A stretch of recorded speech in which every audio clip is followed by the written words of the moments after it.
We will review number line and inequalities. There are three main objectives. Let's start with the first one. Objective 1, write sets of numbers. The real numbers are numbers that can be placed on a number line. These are the numbers that are used in counting and measuring data in statistics. The real numbers can be organized into sets, and a set, that by definition, is any collection of objects. So specifically, this handout will look at sets of real numbers. So for sets, we use the notation here, use two curly brackets there. Now, things inside a set or objects, we call them objects or elements or members of a set. Let's look at some examples. The set of positive odd integers less than 10. Again, positive odd integer than 10. Now that I have, in this set here, I have 5 elements. And next one, I can also represent set using a letter. Now that in the second, number 2 here, I have A equal to this. So set A contains 3 elements, -2, 4, 19 over 3. Now look at part 3, the set of counting numbers. A counting number is another word for a natural number. 1, 2, 3, 4, keep going, and it's keep into the, without stopping here, into the infinity. Now this little 3 dot here, let me highlight it. The 3 dot here tells me keep going, okay? Without ending. Now, the set of integers, including negative integers, positive integers, and 0. And it begins, again, with the same notation, begin with an open curly bracket and curly bracket. Now, there are many other specific examples of real numbers. You can review the names of these sets in the corresponding section of Integrated Review book. So there's also an online copy in your homework. Now, the real number include all counting numbers, integers, fractions, and decimals, both repeating and non-repeating. And all irrational numbers. Irrational numbers are infinite non-repeating decimals, such as like pi. Now, let's look at some examples. Which of the following are real numbers? Again, let's think about real number. Real numbers are any number that we can place on a number line.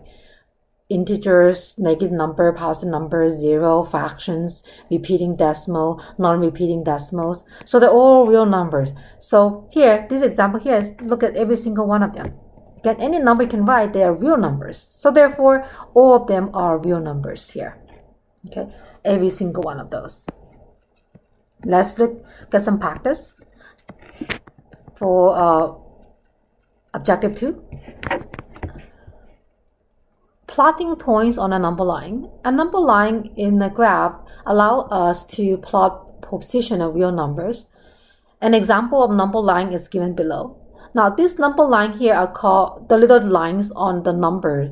Let me highlight this. See, the little line here, like the little thing here, I call tick marks. Notice that the tick marks are evenly spaced. And the differences in value that tick marks is always the same. What I mean is, notice that 1 plus 1 give me 2, 2 plus 1 give me 3, 3 plus 1 give me 4, negative 2 plus 1 give me -1, negative 1 plus 1 give me 0. The increment is always 1. So they're evenly spaced out, and the increment is always the same. Now, let's use a number line below to plot the points. Okay, so we have 0. Let me plot them. Right here. I can plot them on the line. I can also plot them a little bit above the line. Right? Let me plot them a little bit above the line. This is 0, a dot. And then I have -3. And I have 2.5. 2.5 is halfway between 2 and 3. So somewhere here, 2.5. And then 1/2 between 1 and 2. Halfway between 1 and 2. And that's how I plot them. Let me label them. So this is -3. That is my 0. That is my 1/2. And that is my 2.5. Notice that the numbers on the right hand side is always bigger than the numbers on the left hand side in terms of position on the number line. So example, 2.5 is on the right hand side 1/2. We know 2.5 is bigger than 1/2. Same thing. I know 1/2 is bigger than 0, and I know -3 here is the smallest number on of the set of number here. So again, numbers on the right hand side on the number line is always bigger than the numbers on the left hand side in terms of position on the number line. If it's easier, you can always convert, right, a fraction to a decimal before you plot them. For example, I can plot 1/2, convert 1/2 to 0.5, and the same thing as 0.50 here. Now, you can write either way. So again, when I write 0.50, I'm telling the reader that I'm keeping 2 significant digits after decimal here. And now here on this one here, I only keep 1 decimal place. So my significant digit is only 1 here. Okay. So let's plot them the 0.5 on the number line below using decimals. Again, here when I make my number line into increment of 0.5 instead of 1, notice that my number line here has maybe a little bit more, posting a little bit more information. I say 0.5, I know it's exactly between 1 and 2, and I have a part right there for it already. See that? It's exactly right there. So I don't really have to guess where halfway is, approximated. So I can just put on that. That's 1/2. Now notice that my increment, again, is 0.5, not 1. And note that I didn't have to label, this is, let's say 1.5, this is 2.5. I don't have to do all the labeling here. By adding this labeling here is not helpful. It actually make it confusing to read the number line. Right? So it's not sometimes not necessary to label every single tick mark. Let's plot a over 3. Now, before I plot them again, I can convert a over 3 to a decimal form.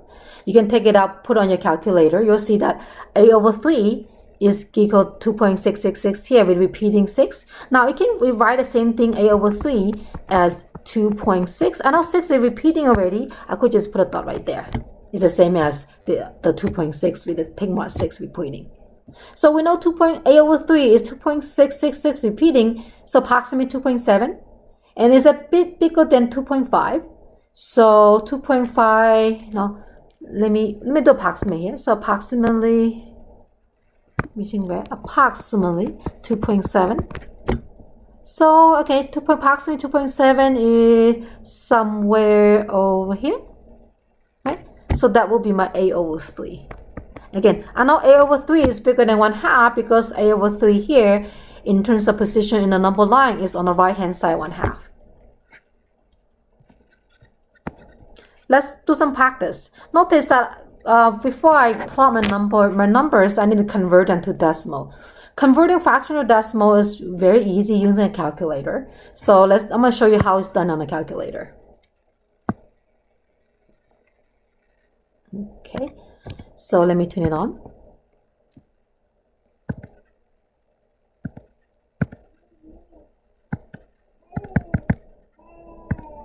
Okay, so 2 over 5, enter. Note that has 0.4. I can do the same thing. Now the negative sign here on your calculator is the one on the keyboard right here, negative.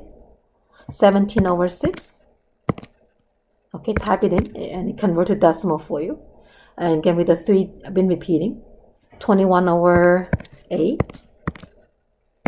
Okay, that is 2.65. Okay, so numbers can be easily converted using your calculator. I'll say for this class, just use the calculator to convert between fraction and decimals. Okay, now let's plot them. Okay, so 2 over 5 is 0.4. 0.4 is a little bit less than 0.5. So 0.4 should be a little bit under 0.5. So that is my 2 over 5. Okay, negative 17 over 6 is a negative 2.8 approximately. Okay, negative 17 over 6. Notice that when I label them, I don't use the decimal labeling. I use the labeling of fraction from the original statement. 21 over 8 is approximately 2.6. Okay, let me plot them. 2.6 is a little bit more than 2.5 by here. So that is 21 over 6. Again, if I want to compare which one is bigger and smaller here, notice that I know 21 over 8 is the biggest number of the 3 here. And negative 17 over 6 is the smallest number over here, since negative 17 over 6 is on the left-hand side of all of them. And 2 over 5 is in the middle because, you know, it's in the middle of the number line. So number line can be used to easily compare numbers. Numbers on the right hand side is always bigger than numbers on the left hand side in the position of the number line. Alright, let's look at the third objective, where we compare numbers using inequality symbols. Given any two non-equal numbers, A and B, there's two probabilities, right? So either A is bigger than B or A is smaller than B. So if A is smaller than B, we use the notation less than here. A is less than B. If A is larger than B, I use the notation A greater than B. Okay, so those are inequality notations. So note that this is less than, and this symbol here is for greater than, and this one is less than equal to, and this one here is greater than equal to. Now let's insert appropriate symbol between each of the following numbers. When you think about which one's bigger, think of in terms of the number line. If you plot them, which one will be in the right hand side, which one will be on the left hand side.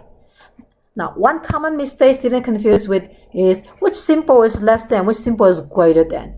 I think you might learn some trick in your elementary school or your middle school. So this is how I remember when I first learned it. Is I think about the arrow. This arrow here is pointing to the smaller position. So the smaller one is pointing to the arrow end here. This is the arrow end, right? So this is the small. The arrow is always pointing to the smaller one. And again, I can greater than here. The arrow pointing to the smaller one is a smaller number here. The arrow is pointing to the smaller. So let's do them. 15 is greater than 9. So my arrow going to point to the small. So this is 15 is greater than 9. Negative 3 is less than 9. Negative 3 in terms of position on number line. Negative 3 is less than. Okay. 4.5 is on the left, but 12.3 on the number line. So 4.5 must be less than 12.3. Now in statistics, it's very important that you can compare decimal values. So let's compare decimal values. Okay, let's consider the two numbers 3.4129 and 3.41292. Now when we compare the digits one at a time. Now the value in the first decimal place are both 4.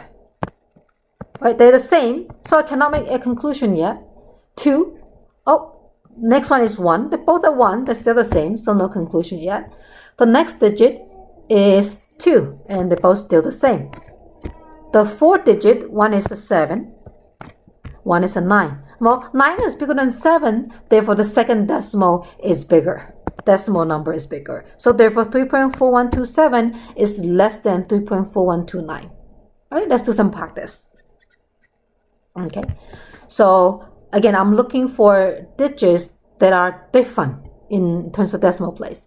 So 0.2483 versus 0.2463. Now the first two decimals are both the same. So the first different digit is the A here, the third digit, where this is the 6. Now A is greater than 6, therefore the symbol in here should be greater than. 0.93 and 0.931. Well, 0.93, I can always add a 0 at the end of a decimal. It doesn't change the value. So the first different digit here is the 0 here, and that's the 1. So 1 is greater than 0, so therefore 0.931 is the bigger one here. And let's look at number 3. And I notice that the second number, 0.03, this is the first 3 digits, 003. And let me do one at a time. 00, they're both at 00, so no conclusion here. We can look at the third digit. The third digit here, this is 0, where the third digit here, 3. 3 is bigger than 0, so the second number is greater. So less than symbol should be placed here. Now, let's look at part 4. Again, 4 is 2.45, 2.47. 2.4, the first two digits are the same. So the first different digit is the 5 and the 7. 7 is greater, so 2.45 is less than 2.47. Okay. Now, let's compare. Fraction can compare by first converting to decimal. So if I given a fraction here, I can just convert each one into decimal using your calculator. Right? Let me just show you how it's done. Okay. Let me clear my screen. So I want to convert 5/9 to a decimal. Let's write it. So 5. The bar here, 5 over the little bar means division. So division sign here, and then 9. So 5/9 is 0.5 with 5 repeating. Notice I write both 0.5 with a bar on top. I also expand them. 11/21, same thing. 11 over division over 21. Okay. And write it down. 4/3. Okay, 24/18. 10/19. Oh, so 10/19. And 0.5, don't have it, just in decimal already. So step 1, convert the fraction to decimal. So we'll compare them afterward. So let's do it. So now let's look at first one. 5/9 is 0.5. So look, compare the first two. Notice that the first digit here after the decimal is the same. The one that's different is the second decimal place. So here I have 2, but I have a 5 here. So 5/9, the 5 is bigger than 2, so 5/9 is bigger than 11/21. 4/3. 4/3 and 24/18. Notice that they both is with 1.3 with digit 3 repeating. So therefore they equal each other. 10/9. Okay, 10/9 with the first decimal here is 5. And they both have 5 here. Again, the 0.5 here, I can always add a 0 at the end. You can add as many 0 as you want. The number doesn't change here. So let's look at the one digit that's different here. This is 2, the second decimal place. But the second decimal place here is 0. So 2 is bigger than 0. Therefore, 10/9 is bigger than 0.5. Okay, thank you for watching the video. I will see you next time.